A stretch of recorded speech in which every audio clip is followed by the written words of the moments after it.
Non-scale victory. Just went out for lunch. I can't even tell you how many years it's been since I've gone and been able to sit at a booth. It was all that was left, so I said, let me give it a try. And I'm happy to say not only did I have to squish, there was actually room. I can tell you it's been at least a decade. I know this means nothing to so many of you, but anyone who really knows me, goes out with me, knows how huge that is for me. So just wanted to share with everyone, keep going, do anything you can to change your life. Good.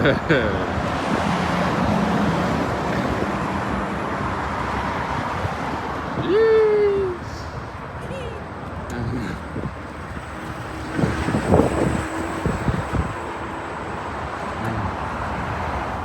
I want to tell you about this weekend because it represents everything I talk about when I say transformation isn't just about a number on the scale.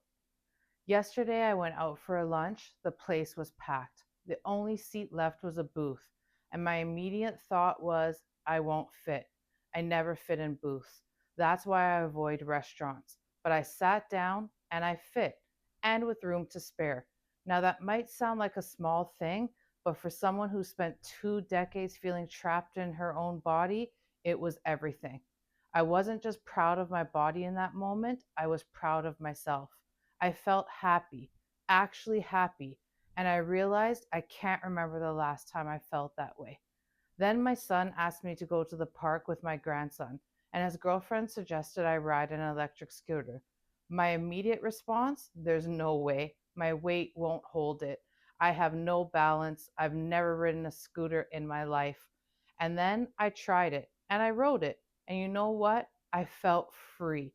But here's what I need you to understand, and this is the real story. 2 years ago, 5 years ago, 10 years ago, when I lost 100 pounds the multiple time, I would have never tried that scooter because I had lost the weight, but I hadn't shifted how I felt about myself. I was still small, still afraid, still invisible.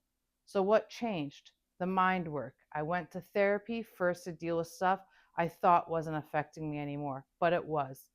Childhood stuff, patterns I didn't even realize I was living with.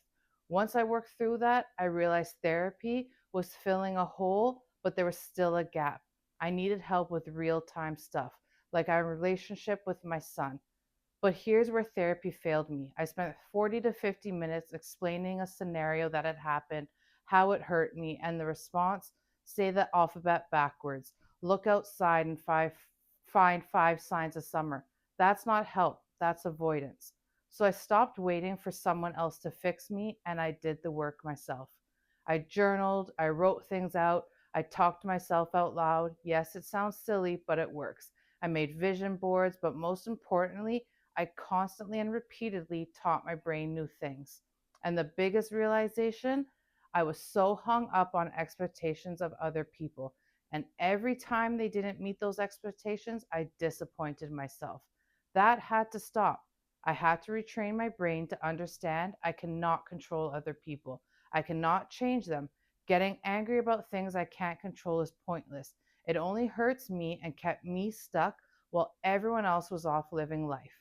And then there's this: change is scary. Relationships change, and sometimes that's not a bad thing, it can be a blessing. My relationship with my son was codependent.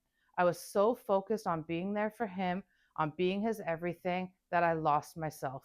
I couldn't even go on rides with him, go to the park, do simple things, not because I was lazy, but because my weight had trapped me, and that trapped feeling trapped him too. Now I'm finally learning to live for myself, to feel free within myself. And you know what? It's not selfish, it's necessary.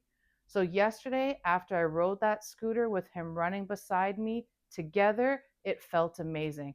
But later that night, I had this moment of sadness. I thought, I wish he was more proud of me. I wish he was happier about this. And then this morning, I got a message from him. Just wanted to say, really proud of you. Really proud of you again. You made me feel really happy to even run beside you yesterday. I cried because it wasn't just about the scooter, it was about him seeing me, really seeing me for the first time in years. seeing his mom as a person, as someone who's brave enough to try new things, as someone who's proud of herself. It was also clarity once again that I don't know what other people are thinking or feeling, and that they don't have to act or respond in the same way I do. That doesn't mean they don't care or love, it's just different. I won't lie, the old me would have texted him saying something like, I thought you would have been happier, or I don't know why I don't feel connected to you as much. I'm so glad I didn't, because I was able to give me the chance to see he does feel it when I allowed him the space to be himself. And it's the closest I felt in a while.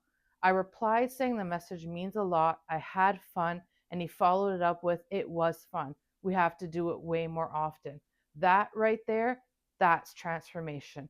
Not just my body, but my life, my relationships, my freedom. This is what I mean when I talk about kick ash.